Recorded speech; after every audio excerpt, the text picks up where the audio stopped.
Hello students and all the viewers, उम्मीद है कि आप सब खैरियत से होंगे।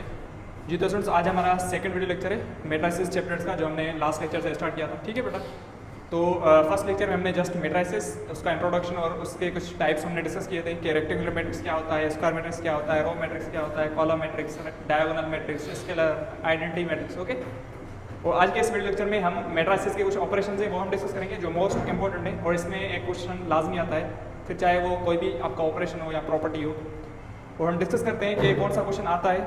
ठीक है, तो स्टार्ट करते हैं आज के इस लेक्चर को। तो बेटा, फर्स्ट लेक्चर जो मैंने शेयर किया था वो आपको अच्छे तरीके से समझ में आना चाहिए। अगर वो आपको लेक्चर अच्छे तरीके से समझ में आ गया है, तब भी आप इसका अच्छे तरीके से सॉल्यूशन समझ सकते हैं। ओके बेटा, तो स्टार्ट करते हैं आज के इस लेक्चर को। सबसे पहले आते हैं इक्वलिटी ऑफ टू मैट्रिसेस। तो बेटा, दो मैट्रिक्स हम इक्वल कैसे लेते हैं, और इक्वलिटी में क्वेश्चन आता है। ठीक है, अब देखिए इसकी दो कंडीशन होती है। क्या? पहली कंडीशन होती है कि ऑर्डर मस्ट बी सेम। अगर दो मैट्रिक्स इक्वल हो सकते हैं तो पहली कंडीशन ऑर्डर सेम होना चाहिए।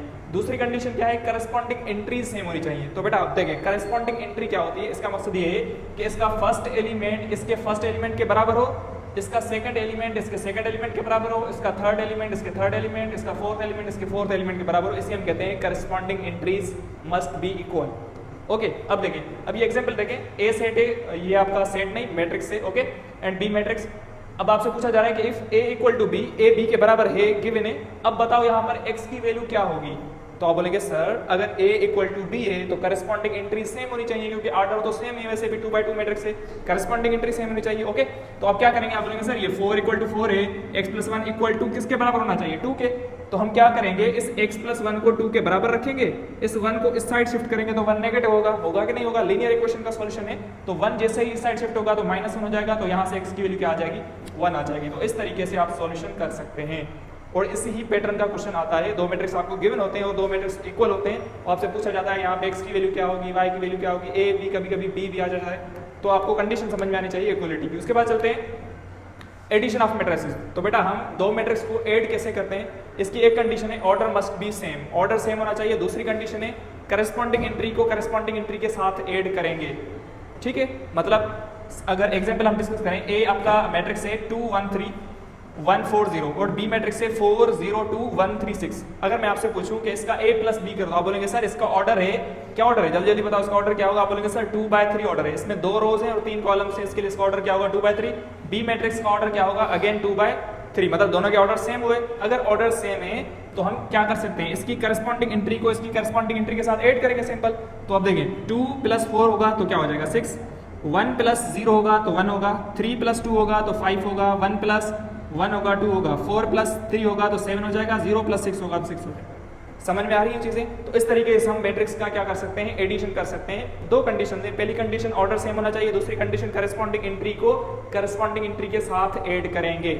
आगे चलते हैं। अब इसमें बेटा ये मैंने एक प्रॉपर्टी लिखी है कि अगर a + b करें या b + a, मतलब a मैट्रिक्स को b के साथ ऐड करें या b को a के साथ ऐड करें, मतलब कम्यूटेटिव लॉ मैट्रिक्स की एडिशन में होल्ड करता है। कम्यूटेटिव लॉ मैट्रिक्स की एडिशन में होल्ड करता है। मैं दोबारा रिपीट कर रहा हूं, कम्यूटेटिव लॉ मैट्रिक्स की एडिशन में होल्ड करता है। सेकंड कंडीशन है a + b + c, यानी ये जो कंडीशन है इसे हम कहते हैं एसोसिएटिव प्रॉपर्टी, मतलब एसोसिएटिव लॉ या एसोसिएटिव प्रॉपर्टी भी मैट्रिक्स की एडिशन में होल्ड करती है। अगर आप तीन मैट्रिक्स लें a b c, और पहले आप b + c करें, उसके बाद a के साथ ऐड करें, या पहले आप a + b करके c के साथ ऐड करें, तो आंसर दोनों का सेम ही आने वाला है। तो मतलब एसोसिएटिव लॉ भी मैट्रिक्स की एडिशन में होल्ड करता है। उसके बाद मैंने एक नीचे क्वेश्चन लिखा है कि ए मैट्रिक्स मैंने आपको दिया हुआ है 4 2 1 6, बी मैट्रिक्स के 4 2 7 6, दोनों के ऑर्डर 2/2 में। अब आपसे पूछा जा रहा है कि वेरीफाई करो कि a + b = b + a होगा।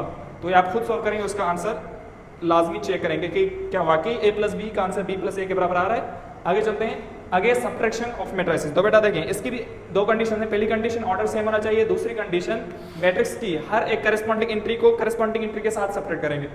ओके, मतलब पहली कंडीशन क्या है? दे दो सी। ठीक है, तो पहली कंडीशन क्या है कि ऑर्डर सेम होना चाहिए, दूसरी कंडीशन करस्पॉन्डिंग एंट्री को करस्पॉन्डिंग एंट्री के साथ सब्ट्रैक्ट करेंगे। ओके, ये कंडीशन हम फॉलो करके सब्ट्रैक्शन भी फाइंड आउट करते हैं। अब यही मैंने पॉइंट्स लिखी हैं। Order must be same, order same होना चाहिए, सब्ट्रैक्ट करस्पॉन्डिंग एंट्रीज, हमेशा मैट्रिक्स की करस्पॉन्डिंग एंट्री को ही सब्ट्रैक्ट किया जाएगा। एग्जांपल देखें, ए एग्जांपल आपका मैट्रिक्स है 4 6 2 1 4 1, बी है 2 1 0 2 1 3।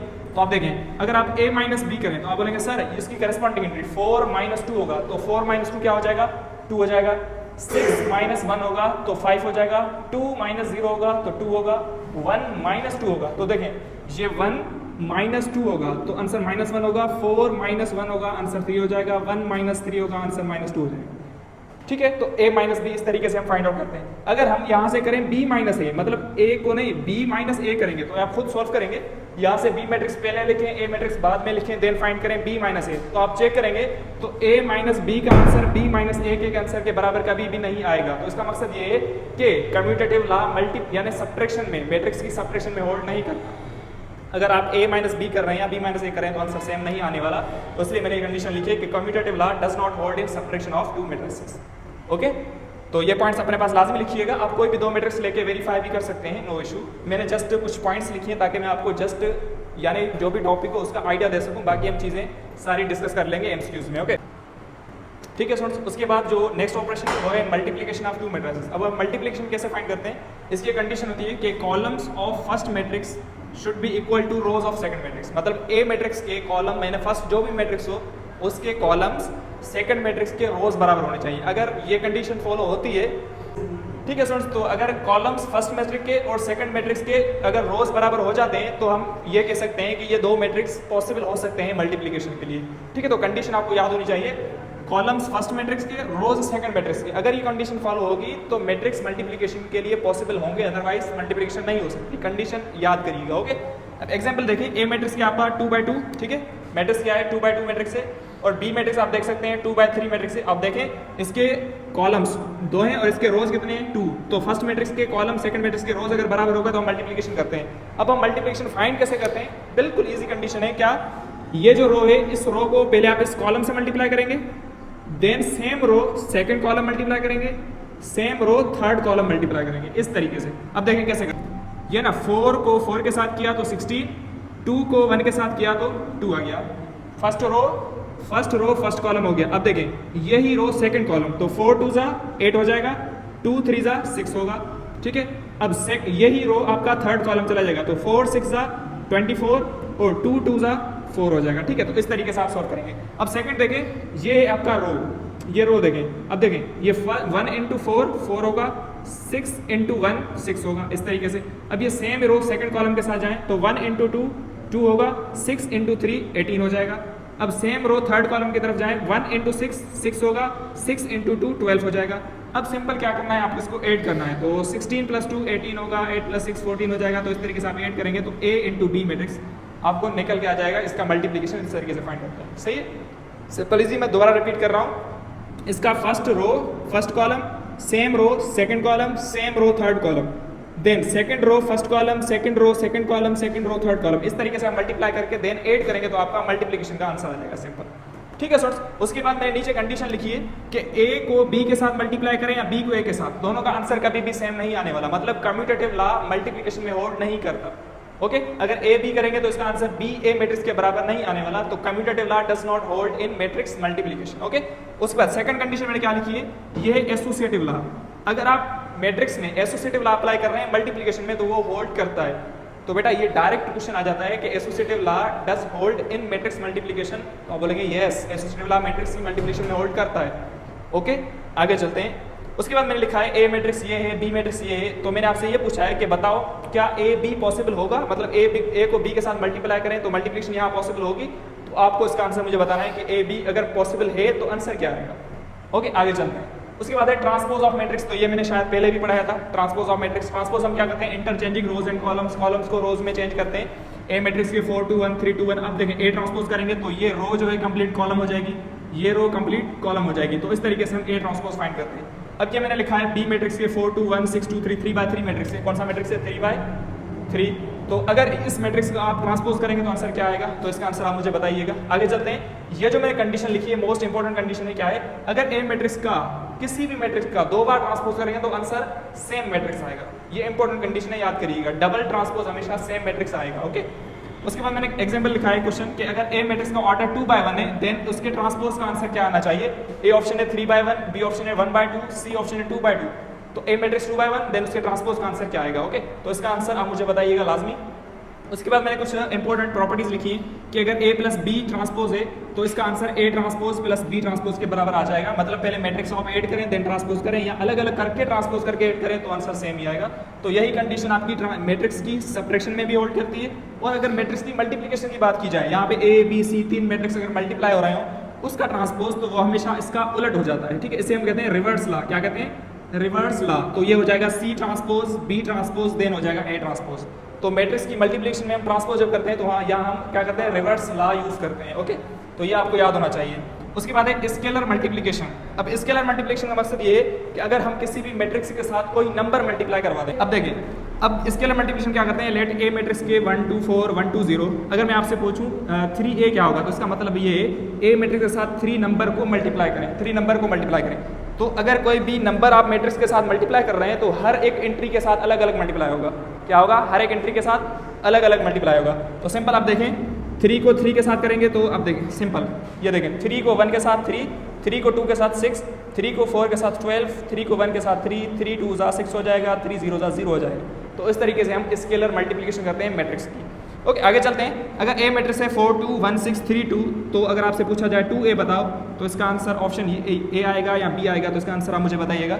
ए मैट्रिक्स है 4 2 1 6 3 2, तो 2a का आंसर क्या आना चाहिए?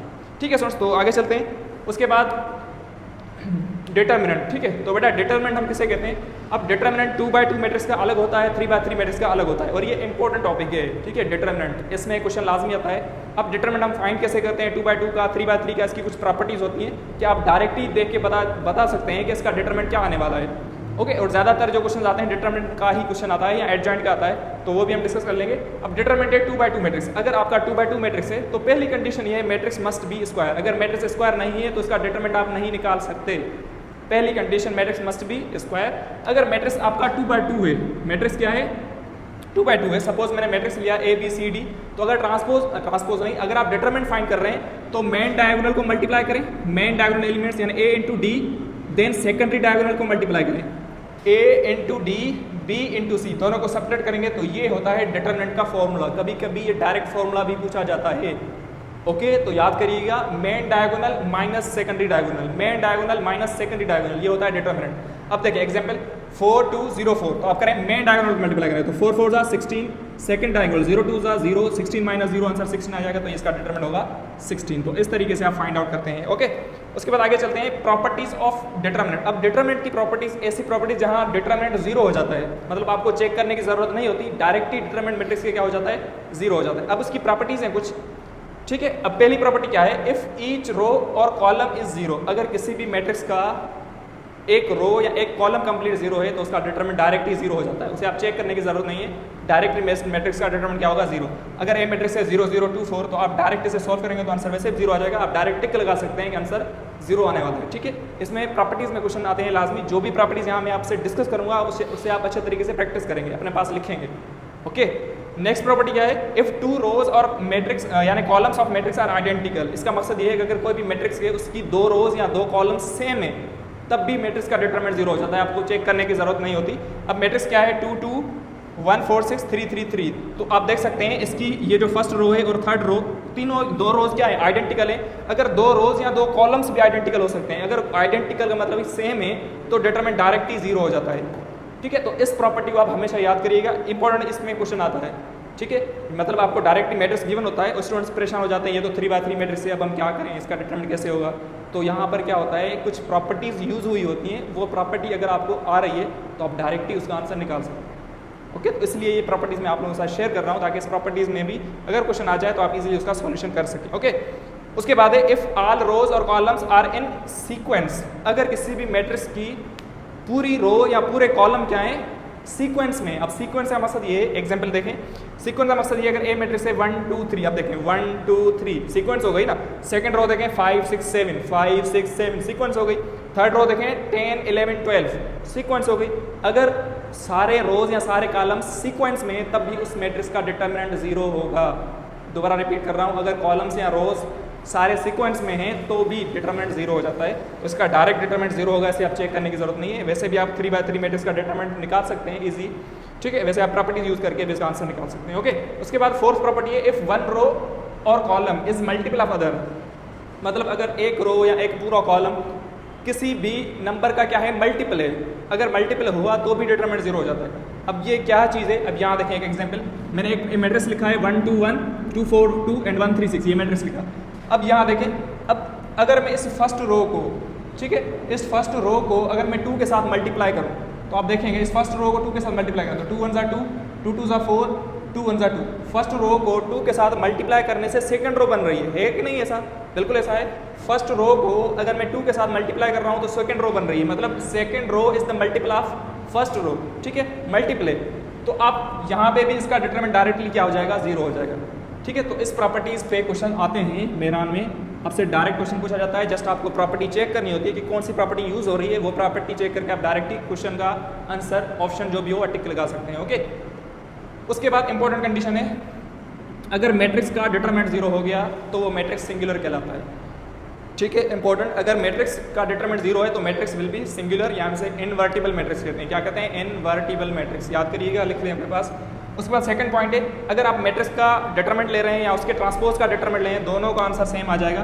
तो मैट्रिक्स का डिटरमिनेंट या उसके ट्रांसपोज का डिटरमिनेंट, दोनों का आंसर सेम ही आने वाला है। तो ये भी कंडीशन आप याद करिएगा, मैट्रिक्स का डिटरमिनेंट या उसके ट्रांसपोज का डिटरमिनेंट दोनों सेम हो जाते हैं। उसके बाद अगर आपके पास कोई भी डायगोनल मैट्रिक्स को, तो थोड़ा रिकॉल करें, डायगोनल मैट्रिक्स क्या होता है? ऐसा मैट्रिक्स जिसके मेन डायगोनल एंट्री 0 ना हो, बाकी सारी 0 हो।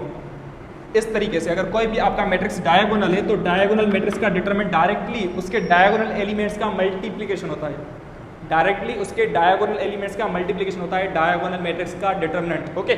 मतलब अगर आपको कोई भी डिटरमिनेंट गिवन हो, ए बी सी, यहाँ पे 2 4 6 हो, तो आप डायरेक्ट क्या करेंगे, ए बी सी यानी तीनों जो भी इसके मेन डायगोनल एलिमेंट्स हैं वो मल्टीप्लाई करेंगे तो वही उसका डिटरमिनेंट हो जाएगा।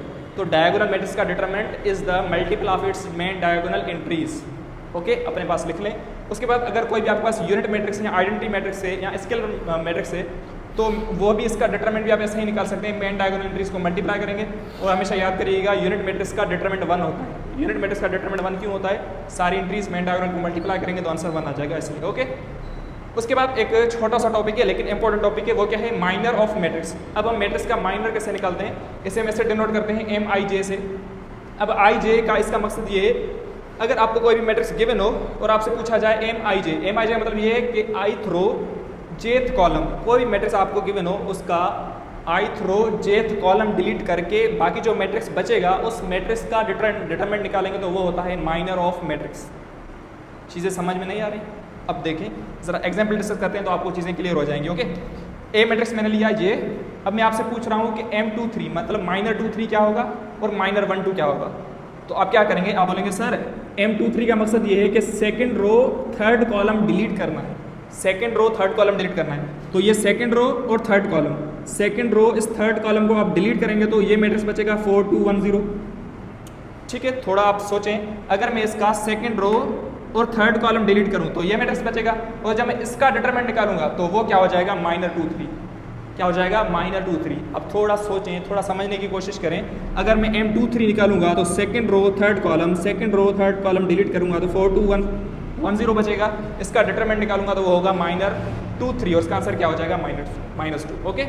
अगर आपसे पूछा जाए M12 मतलब deleting first row second column, first row second column, तो आप देखें ये होगा फर्स्ट रो और second column, first row second column, first row second column. आप कौन से एलिमेंट्स बचे? आप बोलेंगे सर 3 1 1 6। अब इसका डिटरमिनेंट निकालें, 3 6 18, यहाँ पे हमने सीखा है 2 by 2 मैट्रिक्स का डिटरमिनेंट, 3 6 18 -1 तो 18 -1 17, M13 क्या हो जाएगा? 17 हो जाएगा। तो इस तरीके से हम माइनर फाइंड करते हैं किसी भी मैट्रिक्स में।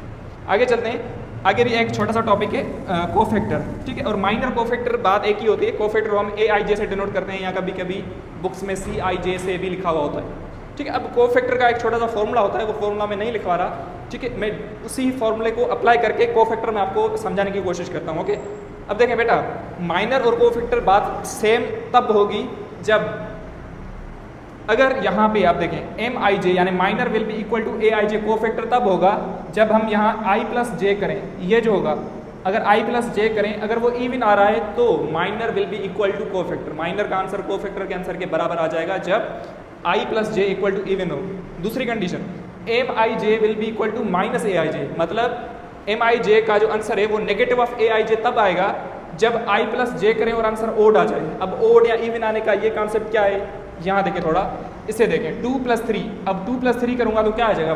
5 ओड है ना, 1 + 2 करूँगा तो 3 आ जाएगा, 3 क्या है, ओड है ना। अगर यहाँ होता m2 2 तो 2 + 2 क्या हो जाता, 4, और 4 इवन है ना। तो ये चीज़ मैं बोल रहा हूँ। ओके, अब देखें, मतलब इसका मकसद ये है कि अगर i + j हमने किया, अगर आंसर इवन आ रहा है तो मतलब minor will be equal to cofactor, पहली बात। दूसरी कंडीशन, अगर i + j हमने किया और आंसर ओड आ रहा है तो mij will be equal to -aij, मतलब साइन का डिफरेंस होगा, बाकी वैल्यू सेम हो जाएगी। एग्जाम्पल देखें, अब ए मैंने मैट्रिक्स लिया, अब देखें इसी ही मैट्रिक्स का मैं a23 निकालने की कोशिश कर रहा हूँ। ठीक है, अब देखें इसी मैट्रिक्स का a23 का मकसद क्या है, deleting second row third column. Second row third column delete करेंगे तो 4 2 1 0, तो ये मैंने लिखा है 4 2 1 0। अब यहाँ से सॉल्व करें डिटरमिनेंट, तो 4 0 सा 0 होगा, 1 × 2 -2 होगा। लेकिन इसका आंसर तो -2 आया, लेकिन अब यहाँ देखें, अगर 2 + 3 करूँगा तो 2 + 3 क्या होगा, 5 होगा। और 5 क्या है, ओड है, इवन है, तो आप बोलेंगे सर 5 तो ओड होता है। अगर ओड है तो आप क्या करेंगे, इसकी साइन चेंज कर देंगे, मतलब नेगेटिव से क्या हो जाएगा, पॉजिटिव हो जाएगा। अब यहाँ देखें, मैंने m23 निकाला तो उसका आंसर क्या आया, -2। मैंने a23 निकाला, उसका आंसर क्या आ जाएगा, 2 आ जाएगा एग्जैक्टली, जस्ट साइन का डिफरेंस होगा। ठीक है, अब यहाँ पे अगर मैं आपसे कोई भी मैट्रिक्स ले लूँ, अगर मैंने कोई भी मैट्रिक्स लिखा 4 2 1 3 6 2 1 5 1 6 5, अगर मैं आपसे पूछूं a22 फाइंड करो या m22 फाइंड करो, a12 फाइंड करो या m12 फाइंड करो, ठीक है, तो इसका आंसर आप मुझे बताइएगा। ये सारे आप फाइंड करेंगे, a22 इस मैट्रिक्स पे अप्लाई करेंगे, m22 इस मैट्रिक्स पे अप्लाई करेंगे, a12 इसी मैट्रिक्स पर अप्लाई करके आंसर निकालेंगे, m12 माइनर 12 भी इस पे अप्लाई करके आंसर निकालेंगे। ओके, और माइनर एंड कोफैक्टर पे आपकी अच्छे से प्रैक्टिस होनी चाहिए कि माइनर और कोफैक्टर आंसर कब बराबर आता है, कब बराबर नहीं आता। ठीक है बेटा, तो यहाँ तक यह हमारा आज का लेक्चर था, जिसमें हमने कुछ important conditions, important properties discuss करी। डिटरमिनेंट की जितनी भी प्रॉपर्टीज मैंने डिस्कस करी है, ये सारी मोस्ट इंपॉर्टेंट है। ठीक है, तो इन प्रॉपर्टीज़ को आप अच्छे तरीके से पढ़ेंगे, अच्छे तरीके से इनकी प्रैक्टिस करेंगे। देन आगे 2 टॉपिक्स हैं हमारे, एक टॉपिक है आपका एडजॉइंट ऑफ मैट्रिक्स, दूसरा टॉपिक है आपका इनवर्स ऑफ मैट्रिक्स। ठीक है स्टूडेंट्स, उसके बाद एक छोटा सा टॉपिक है एडजॉइंट ऑफ मैट्रिक्स और इनवर्स ऑफ मैट्रिक्स। ठीक है, क्योंकि डिटरमिनेंट का एक क्वेश्चन लाजमी आता है और डिटरमिनेंट की जितनी भी प्रॉपर्टीज़ थी मैंने आप लोगों के साथ शेयर करी थी। ठीक है, तो अब एक छोटा सा टॉपिक है एडजॉइंट ऑफ मैट्रिक्स। तो बेटा एडजॉइंट ऑफ मैट्रिक्स का भी एक क्वेश्चन आता है। ठीक है, अगर क्वेश्चन आ जाए तो आप उसको अच्छे तरीके से सॉल्व कर पाएँ, इसलिए आपको ये छोटा सा टॉपिक पढ़ना पड़ेगा। ओके, एडजॉइंट ऑफ मैट्रिक्स अगर मैं बात करूँ 2x2 मैट्रिक्स, क्योंकि लाजमी है कि अगर आप किसी भी मैट्रिक्स का एडजॉइंट फाइंड करना चाहते हैं तो उसकी कंडीशन क्या है कि मैट्रिक्स मस्ट बी स्क्वायर। अगर मैट्रिक्स स्क्वायर है तो उसी का ही एडजॉइंट निकल सकता है, अदरवाइज आप एडजॉइंट नहीं फाइंड कर सकते। ठीक है, तो अगर 2x2 मैट्रिक्स के, तो मैंने एक लेट ए मैट्रिक्स लिया, मैंने A B C D, then adjoint of it. तो बेटा एडजॉइंट ऑफ मैट्रिक्स के लिए कंडीशन क्या है कि मेन डायगोनल एलिमेंट्स को एक्सचेंज करें, सेकेंडरी डायगोनल एलिमेंट्स की साइन चेंज करें। मेन डायगोनल एलिमेंट्स को एक्सचेंज करें, सेकेंडरी डायगोनल एलिमेंट्स की साइन चेंज करें, तो इसे हम कहते हैं एडजॉइंट ऑफ मैट्रिक्स। अगर यहाँ देखें, यहाँ ए डी है तो ए डी को आप चेंज कर देंगे डी ए में, और इन दोनों की साइन चेंज करेंगे, तो इस चीज़ को हम क्या कहते हैं, एडजॉइंट ऑफ मैट्रिक्स। समझ में आ रही है बात? अब एग्जाम्पल देखें, लेट मैंने ए मैट्रिक्स लिया 4 -2 3 -1, तो मैंने कहा कि इसका एडजॉइंट क्या होगा। अब करेंगे सर इसका एडजॉइंट पहले हम क्या करेंगे, इन दोनों को एक्सचेंज करेंगे, तो ये मैंने दोनों एक्सचेंज कर दिए। अब इन दोनों की साइन चेंज करेंगे, तो ये नेगेटिव पॉजिटिव हो जाएगा, पॉजिटिव नेगेटिव हो जाएगा, तो इस चीज़ को हम क्या कहते हैं, एडजॉइंट ऑफ मैट्रिक्स। ठीक है, और लाजमी है कि अगर 2x2 में एडजॉइंट का क्वेश्चन अगर आ भी जाए तो आप उसको अच्छे तरीके से सॉल्व कर पाएँ। ठीक है, क्योंकि बिल्कुल इजी है एडजॉइंट फाइंड करना। ओके, उसके बाद एक क्वेश्चन है ये आप लोगों के लिए, इफ ए मैट्रिक्स है 4 2 1 5 देन एडजॉइंट ऑफ ए। अब इस मैट्रिक्स का एडजॉइंट क्या होगा, इसका आंसर आप मुझे बताएंगे, और लाजमी बताइएगा कि इसका आंसर क्या आना चाहिए। आपके पास 2 ऑप्शन हैं, ए बी, दोनों ऑप्शन में से कोई भी एक ऑप्शन चूज करके आप बता सकते हैं ऑप्शन क्या कौन सा करेक्ट होगा। ओके, उसके बाद है adjoint of matrix 3x3 matrix. अगर आपके पास 3x3 मैट्रिक्स आ गया एनटीटीएस में, वैसे 3x3 मैट्रिक्स का कोई भी क्वेश्चन अभी तक आया नहीं है और नहीं आएगा, क्योंकि थोड़ा सा लेंथी होता है इसको फाइंड करना। यहाँ पे हम क्या करते हैं, एडजॉइंट ऑफ मैट्रिक्स अगर 3x3 है तो हम पहले कोफैक्टर्स फाइंड करते हैं। ये सारे कोफैक्टर्स हैं, a11 a12 a13 a21 a22 a23, यानी सारे आप क्या करेंगे, पहले कोफैक्टर्स फाइंड करेंगे। कोफैक्टर्स फाइंड करने के बाद वो वैल्यू आप यहाँ पुट करेंगे। कोफैक्टर का टॉपिक हमने पढ़ा है ना, माइनर कोफैक्टर, तो वो वैल्यू आप यहाँ पुट करेंगे, उसके बाद उसका आप ट्रांसपोज करेंगे, तो वो चीज़ जो आंसर आएगा, जो मैट्रिक्स आएगा, उस मैट्रिक्स हम कहते हैं adjoint of matrix of 3x3 matrix. तो 3x3 मैट्रिक्स का एडजॉइंट होता है। ठीक है, तो वैसे एंट्री टेस्ट में 3x3 मैट्रिक्स का क्वेश्चन नहीं आता। ठीक है, तो इसकी एक वैसे भी छोटी सी ट्रिक भी होती है, तो इंशाल्लाह मैं वो ट्रिक भी आप लोगों के साथ शेयर करूंगा कि अगर 3x3 मैट्रिक्स आ जाए तो आप उसका शॉर्ट वे में आप इसका आंसर कैसे निकाल सकते हैं। ठीक है, वैसे इसका क्वेश्चन नहीं आता तो इसलिए हम इसे ज़्यादा डीप में नहीं पढ़ेंगे, क्योंकि थोड़ा सा लेंथी होता है। एमसीक्यूज टॉपिक ये नहीं है, वैसे बोर्ड के एग्जाम में ये क्वेश्चन आता है। ठीक है बेटा, उसके बाद है आपकी प्रॉपर्टीज़। कुछ प्रॉपर्टीज़ होती हैं जो डायरेक्टली आपको एमसीक्यूज में दी जाती हैं कि इसका आंसर क्या आना चाहिए, तो वो भी आप थोड़ा पढ़ लें।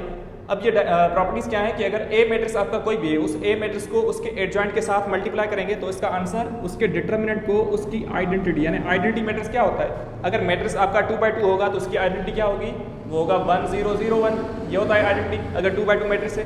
अगर 3x3 मैट्रिक्स है तो उसकी आइडेंटिटी जो होती है वो होती है 1 0 0 0 1 0 और 0 0 1। अगर मैट्रिक्स 3x3 है तो 3x3 मैट्रिक्स का आइडेंटिटी मैट्रिक्स ये होता है, अगर 2x2 मैट्रिक्स है तो उसका आइडेंटिटी मैट्रिक्स ये होता है। ओके, अगर यहाँ पे आपको 2x2 मैट्रिक्स गिवन होगा तो उसकी आइडेंटिटी आप ये यूज़ करेंगे, अगर यहाँ पे 3x3 मैट्रिक्स होगा तो आइडेंटिटी ये यूज़ करेंगे, सिंपल। तो मैट्रिक्स को उसके एडजॉइंट के साथ मल्टीप्लाई करना या डिटर्मिनेंट ऑफ मैट्रिक्स को उसकी आइडेंटिटी के साथ मल्टीप्लाई करना, बात सेम ही होती है। आप वैसे कोई मैट्रिक्स लेकर आप प्रूव भी कर सकते हैं, दोनों साइड का आंसर सेम ही आएगा। ओके, इसमें कंडीशन क्या है कि मैट्रिक्स क्या हो, नॉन सिंगुलर होना चाहिए। अगर मैट्रिक्स का डिटर्मिनेंट 0 हो गया तो यहाँ पे डिटर्मिनेंट आइडेंटिटी के साथ मल्टीप्लाई हो जाएगा, तो यहाँ पे नल मैट्रिक्स बन जाएगा और यहाँ पे नल मैट्रिक्स नहीं बनेगा। तो इसलिए कंडीशन क्या है कि मैट्रिक्स ये जो है वो सिंगुलर, नॉन सिंगुलर हो, सिंगुलर नहीं होना चाहिए। ओके, दूसरी कंडीशन क्या है कि आप मैट्रिक्स का डिटरमिनेंट निकालें या उसके एडजॉइंट का डिटरमिनेंट निकालें, बात सेम ही होती है। मतलब आप इसका डिटरमिनेंट निकालें या इसका डिटरमिनेंट निकालें, दोनों में आंसर सेम ही आएगा। ठीक है बेटा। उसके बाद एक property number 3, very important property है ये, डायरेक्ट क्वेश्चन आता है इसका। एडजॉइंट ऑफ ए बी, मतलब दो मैट्रिक्स को आप मल्टीप्लाई करके उसका एडजॉइंट करें, या एडजॉइंट ऑफ बी फाइंड करके एडजॉइंट ऑफ ए फाइंड करके दोनों को मल्टीप्लाई करें, आंसर क्या है, सेम ही आएगा। तो ये प्रॉपर्टी अपने पास लाजमी लिखिएगा, अगर आपको टाइम मिले तो आप इसको प्रूफ भी कर दीजिएगा। ओके, तो वैसे मैंने डायरेक्ट प्रॉपर्टीज लिखी है, अगर आप प्रूफ करना चाहते हैं तो आप प्रूफ भी कर सकते हैं, नो इशू। ओके, आपके पास टाइम हो थोड़ा सा तो टाइम निकाल के इसको प्रूफ करिएगा लाजमी। उसके बाद एक टॉपिक है इनवर्स ऑफ मैट्रिक्स। ठीक है, अब इनवर्स ऑफ मैट्रिक्स क्या है, पहले हम इसका फॉर्मूला देख लेते हैं। इनवर्स ऑफ मैट्रिक्स का फॉर्मूला होता है adjoint of A matrix divide by determinant of A matrix. Adjoint of A को उसके डिटरमिनेंट के साथ डिवाइड करेंगे, इस चीज़ को हम क्या कहते हैं, इस चीज़ को हम कहते हैं इनवर्स ऑफ मैट्रिक्स। अब मैट्रिक्स का इनवर्स तभी आप निकाल सकते हैं, कंडीशन क्या है कि matrix must be non singular. अगर मैट्रिक्स सिंगुलर हो गया तो उसका डिटरमिनेंट क्या हो जाएगा, 0 हो जाएगा। अगर डिटरमिनेंट 0 हो गया तो डिवाइड में यहाँ पे 0 आ गया, अगर डिवाइड में यहाँ पे 0 आ गया तो आंसर ही चेंज हो जाएगा, आंसर ही नहीं आएगा। तो इसलिए कंडीशन क्या है कि matrix must be non singular. मैंने नीचे कंडीशन लिखी है, matrix must be non singular. और ये कंडीशन भी कभी कभार आ जाती है कि मैट्रिक्स का हम इनवर्स तभी निकाल सकते हैं जब वो मैट्रिक्स क्या हो, सिंगुलर ना हो, नॉन सिंगुलर हो। ओके, उसके बाद एक एग्जांपल देखें, मैंने एक मैट्रिक्स लिया A4 2 1 3 देन A इनवर्स। अब A इनवर्स कैसे फाइंड करेंगे, पहले आप इसका एडजॉइंट करें। आप बोलेंगे सर एडजॉइंट तो हमने अभी पढ़ा है, इस मेन डायगोनल की चीज़ों को एक्सचेंज कर दें, दोनों के साइन चेंज कर दें, पॉजिटिव पॉजिटिव दोनों नेगेटिव हो जाएंगे, ये एडजॉइंट हो जाएगा। अब डिटरमिनेंट 2/2 मैट्रिक्स हमने डिटरमिनेंट पढ़ा है, क्या करेंगे 3 4 12 और 1 2 2 हो जाएगा और 12 - 2 आंसर 10 आ जाएगा, मतलब इसका डिटरमिनेंट क्या होगा, 10 होगा। अब एडजॉइंट ऑफ मैट्रिक्स को डिटरमिनेंट ऑफ ए से डिवाइड करेंगे तो आंसर आ जाएगा इनवर्स मैट्रिक्स। तो ये मैंने एडजॉइंट ऑफ मैट्रिक्स लिखा और डिटरमिनेंट में डिवाइड में 10 लिखा, तो ये आप इसको इस तरीके से भी लिख सकते हैं। वैसे इसमें कंफ्यूज नहीं होना, क्योंकि मैट्रिक्स की डिवीजन नहीं होती, मैट्रिक्स की हम डिवीजन नहीं कर सकते। ठीक है, अब क्यों नहीं करते, इसकी थोड़ी सी डीप कंडीशन होती है। अब यहाँ पे स्टूडेंट्स ये बोलते हैं कि सर यहाँ पे भी तो 10 डिवाइड हो रहा है ना, तो बेटा ये डिवाइड नहीं हो रहा। मैंने टॉपिक पढ़ाया था आप लोगों को, स्केलर मल्टीप्लिकेशन। यहाँ पे 1/10 जो नंबर है, 1/10 नंबर में इस मैट्रिक्स से मल्टीप्लाई करवा रहा हूँ, मैं डिवाइड नहीं करवा रहा। ठीक है, तो डिवीजन मैट्रिक्स में नहीं होती। हम क्या करते हैं, मैट्रिक्स का स्केलर मल्टीप्लिकेशन कर सकते हैं, किसी मैट्रिक्स को किसी नंबर के साथ मल्टीप्लाई कर सकते हैं। तो ये वही चीज़ है, मैं इस नंबर को इसके साथ मल्टीप्लाई करवा रहा हूँ, ना कि मैं इसकी डिवीजन करवा रहा हूँ। ओके, तो ये चीज़ अपने पास लाजमी नोट करिएगा। अब क्वेश्चन है एक, सपोज ए मैट्रिक्स है आपका 4 2 1 4, देन मैं आपसे पूछ रहा हूँ इसका इनवर्स क्या होगा। तो बेटा इसका आंसर आप मुझे लाजमी बताइएगा, इसका आंसर क्या आना चाहिए। इनवर्स के लिए दो चीज़ें लाजमी होती हैं, मैट्रिक्स नॉन सिंगुलर हो, एडजॉइंट फाइंड करें और डिटरमिनेंट फाइंड करके वैल्यू उसमें पुट करेंगे तो आंसर आ जाएगा। Okay, question number 2, if A matrix के -2 -1 3 4। अब इसका भी इनवर्स आप मुझे बताइएगा, इसका इनवर्स क्या होगा। ठीक है, तो आप जस्ट प्रैक्टिस के लिए इसका आंसर निकाल सकते हैं। वैसे अगर आपके पास कोई भी बुक हो तो आप उससे प्रैक्टिस एमसीक्यूज की कर सकते हैं। ठीक है, वैसे हम नेक्स्ट लेक्चर में इसके एमसीक्यूज ही डिस्कस करेंगे, जो मोस्ट इंपॉर्टेंट ज़्यादातर क्वेश्चंस आते हैं, तो वो भी हम सीख लेंगे इंशाल्लाह। ठीक है बेटा, तो मिलते हैं हम एमसीक्यूज के लेक्चर में। तो ख्याल रखिए अपना बहुत सारा, ठीक है, और अच्छे से प्रैक्टिस करिएगा जितने भी क्वेश्चंस मैंने करवाए हैं। अब यहाँ तक आपका चैप्टर नंबर 4 मैट्रिसेस भी कंप्लीट होगा। अब नेक्स्ट जो हमारा चैप्टर होगा वो होगा ग्रुप्स का, और ग्रुप्स ही मोस्ट इंपॉर्टेंट चैप्टर है। इंशाल्लाह वो भी हम एक ही लेक्चर में कोशिश करेंगे कि कंप्लीट डिस्कस कर लें। ठीक है, तो मिलते हैं नेक्स्ट लेक्चर में। थैंक यू, अल्लाह हाफिज़।